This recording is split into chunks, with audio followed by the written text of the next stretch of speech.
హృదయాన కొలువైన యేసయ్యా నా అణువణువు నిన్నే ప్రస్తుతించెనే కీర్తనీయుడా నా హృదయార్పణతో ప్రణమిల్లెదనే నీ సన్నిధిలో పూజార్హుడా నా హృదయార్పణతో ప్రణమిల్లెదనే నీ సన్నిధిలో పూజార్హుడా నా హృదయాన కొలువైన యేసయ్యా అగ్ని ఏడంతలై మండుచుండినను అగ్ని జ్వాలలు తాకలేదులే నీ ప్రియుల దేహాలను అందరూ కలిసి గట్టిగా అగ్ని ఏడంతలై మండుచుండినను అగ్ని జ్వాలలు తాకలేదులే నీ ప్రియుల దేహాలను అగ్ని ఫలము చల్లారెనే శత్రు సమూహము అల్లాడేనే అగ్ని ఫలము చల్లారెనే శత్రు సమూహము అల్లాడేనే ఆమేన్ నేను నీ స్వాస్థ్యమే నీవు నా సొంతమే నా స్తోత్ర బలులన్నీ నీకేనయ్యా నేను నీ స్వాస్థ్యమే నీవు నా సొంతమే నా స్తోత్ర బలులన్నీ నీకేనయ్యా నా హృదయాన కొలువైన యేసయ్యా నా అణువణువు నిన్నే ప్రస్తుతించెనే కీర్తనీయుడా నా హృదయార్పణతో ప్రణమిల్లెదనే నీ సన్నిధిలో పూజార్హుడా నా హృదయార్పణతో ప్రణమిల్లెదనే నీ సన్నిధిలో పూజార్హుడా నా హృదయాన కొలువైన యేసయ్యా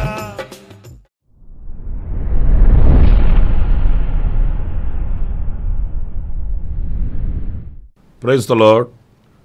ప్రభు అయిన యేసుక్రీస్తు నామములో మీ అందరికీ మా హోసనా మినిస్ట్రీస్ తరపున హృదయపూర్వకమైన వందనాలు తెలియపరుస్తున్నాను. ప్రభు మిమ్మల్ని ఆశీర్వదించి దీవించునుగాక. ప్రియులారా, పరిశుద్ధ గ్రంథంలో నుండి ఈ పూట సామెతల గ్రంథం 4వ అధ్యాయం 23వ వాక్యాన్ని నేను చదువుతాను.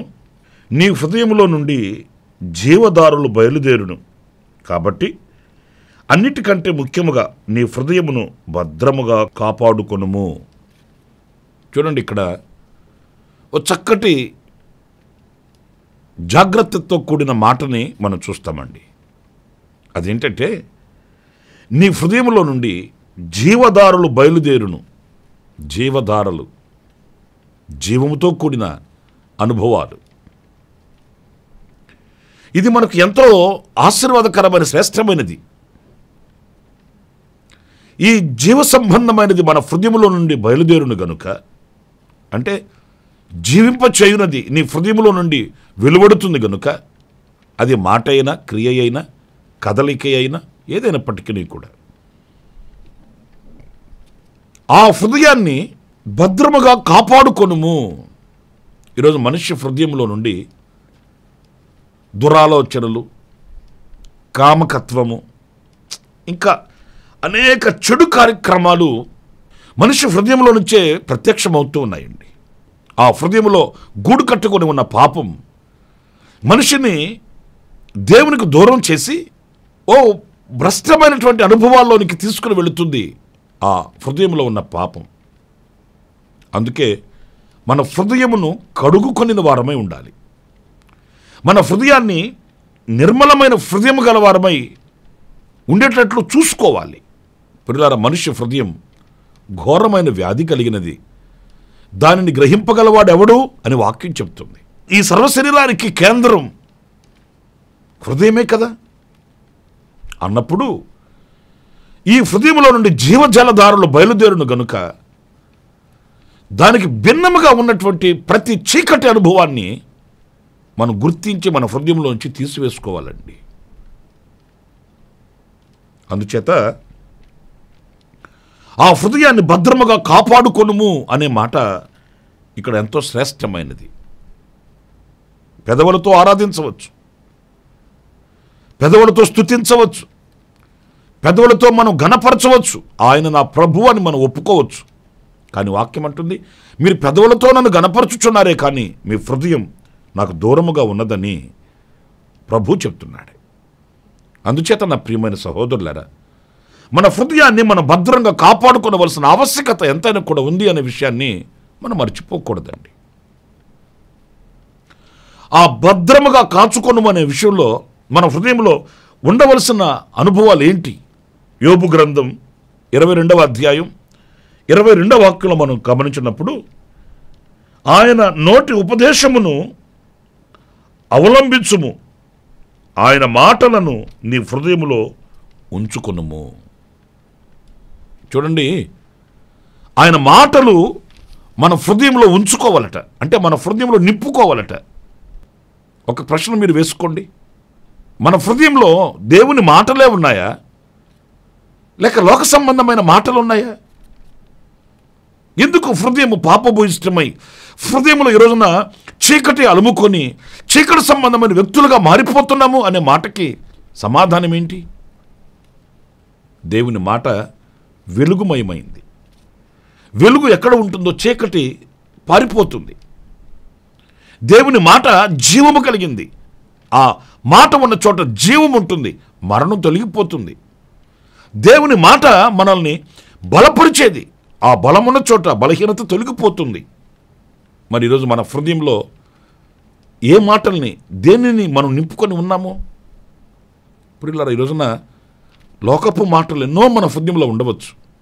మనకు ఆప్తులైన వాళ్ళు, ప్రియులైన వాళ్ళు, మనం ప్రేమించే వాళ్ళు చెప్పిన మాటలు మన హృదయంలో శిలాశాసనంగా ఉండవచ్చు.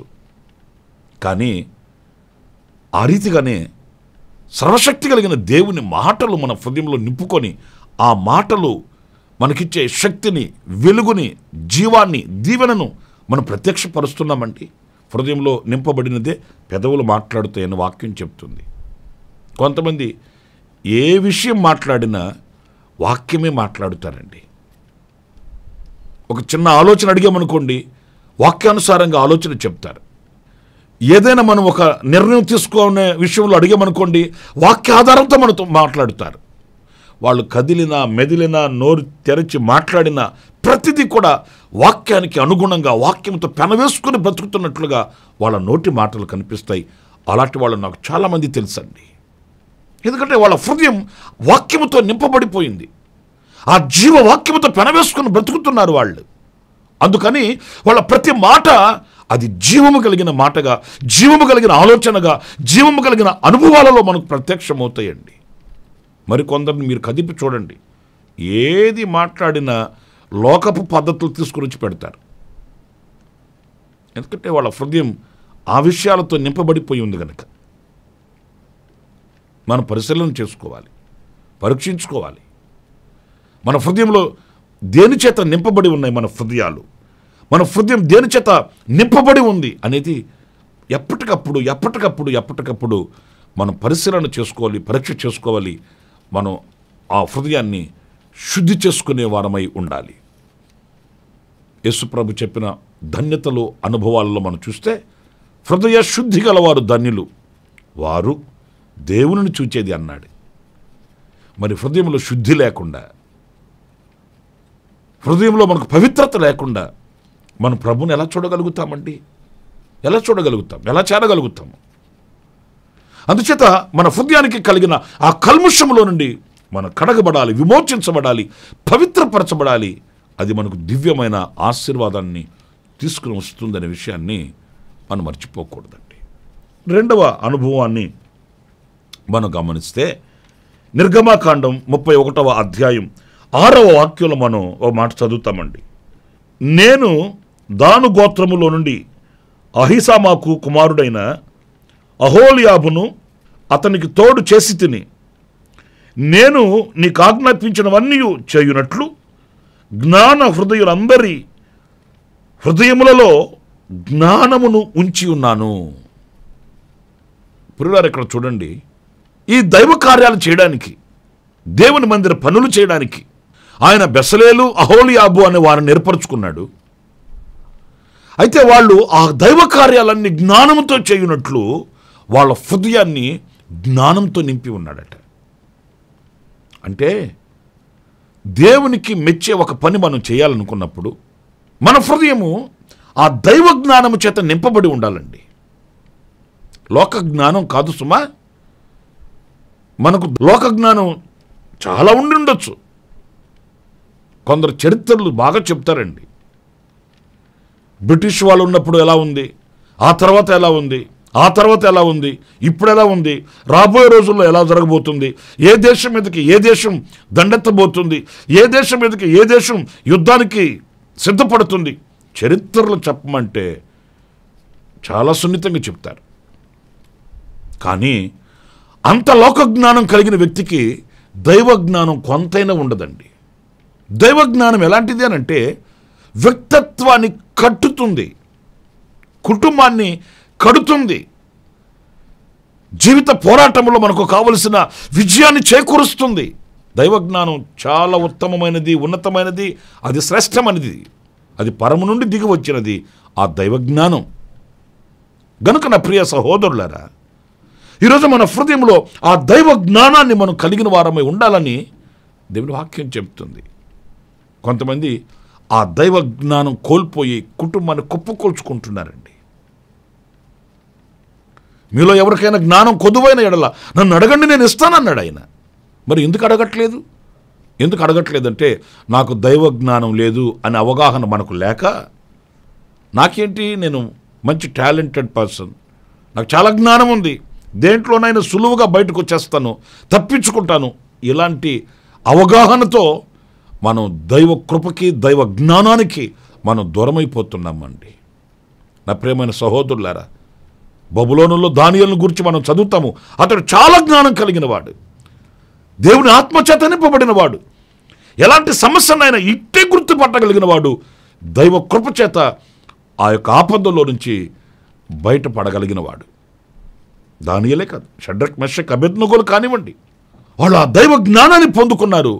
వాళ్ళు బానిసలుగా ఆ దేశంలో ఉన్నప్పటికీ ఆ దేశంలో ఉన్నతమైన ఆధిపత్యం కలిగిన వారుగా ఎదగగలిగారండి ఆ దైవ జ్ఞానం చేత.